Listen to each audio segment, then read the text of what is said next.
Assalamualaikum warahmatullahi wabarakatuh. Nama saya Abdal Hakim, asal Bogor, umur 53 tahun. Yang akan saya ceritakan di sini mengenai penyakit saya sebelumnya. Hampir 3 tahun, 3-4 tahun, saya mengalami GERD ya, atau peningkatan asam lambung.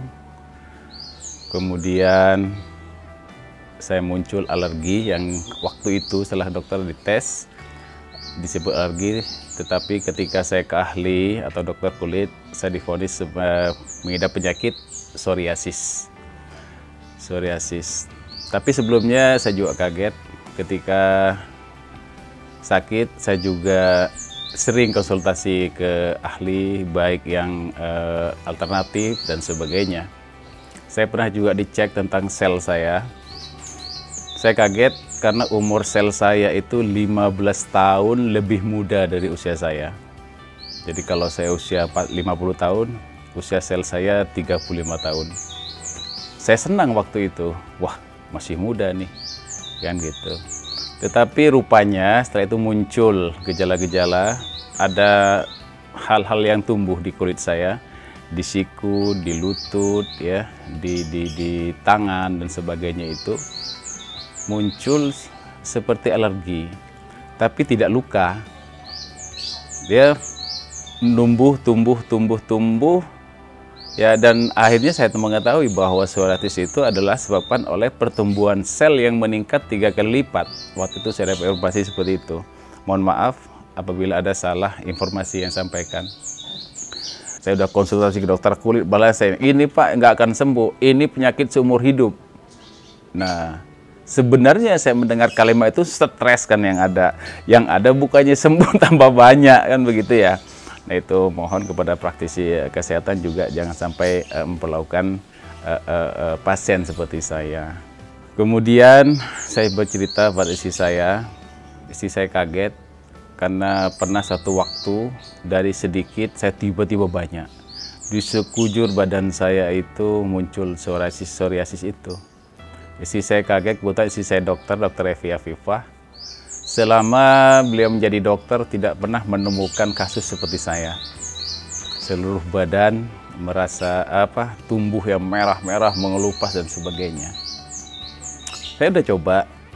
Selama ini saya minum probiotik, saya olahraga, saya minum vitamin, ya. Seminggu bagus atau 5 hari bagus, kemudian kambuh lagi.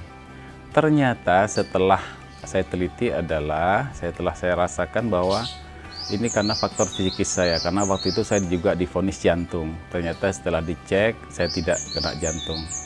Nah disitulah saya mulai senang gitu.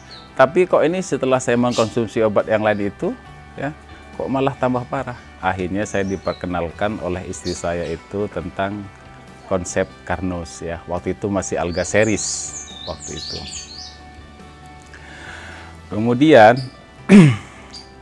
setelah saya mencoba makan ya atau mengkonsumsi Carnos itu, terus terang aja, awal-awal saya menganggap bahwa itu seperti obat biasa aja, ya kan? Ini bukan obat kata istri saya. Saya coba kan konsumsi karena itu sifatnya nutrisi. Saya abai saja, saya nggak konsisten minum, saya nggak disiplin minum, gitu kan? Setelah saya ikut kuliah Carnos di Sudarjo angkatan 6 waktu itu. Saya dipaksa oleh istri saya dengan harapan saya ingin tahu persis apa sih konsep Carnos ini. Nah, setelah saya ke sana mengikuti selama 2 hari kalau nggak salah di Sidoarjo waktu itu, luar biasa. Karena memang gini, seusia saya udah 50 tahun lebih itu ada penyakit-penyakit yang memang tidak bisa kita sembuhkan begitu saja. Nah, itu hanya bisa diperbaiki dengan memperbaiki dari dalam, dengan lambung lah. Saya terus terang aja, sebelum saya mulai 4 SD itu sering sakit tifus.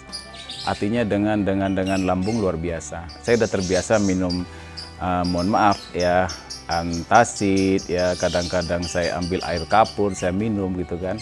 Tapi rupanya tidak saya sadari bahwa itu akan merusak lambung saya. Karena asam lambung di saya sangat dikurangi dan malah lebih parah saya setelah minum obat-obat lambung itu. Nah, tidak sampai setahun saya mengkonsumsi Alga Gold ya dengan Fibrous itu. Saya 2 itu, kalau untuk asam lambung saya rekomendasikan 2. Nggak apa-apa, mau 3, 4 kali sehari tidak masalah yang begitu. Dan yang kedua, jangan lupa sering-seringlah makan, tapi jangan banyak. Kalau lambung itu sering makan, lapar lah, 4 jam lapar, makanlah. Mau sesuap 2 suap makan, tapi jangan banyak. Ulangi lagi seperti itu. Lebih bagus apabila sebelum makan itu langsung minum itu dulu, apa namanya, Alga Gold ya sama Fibrous setelah makan. Insya Allah itu akan membantu.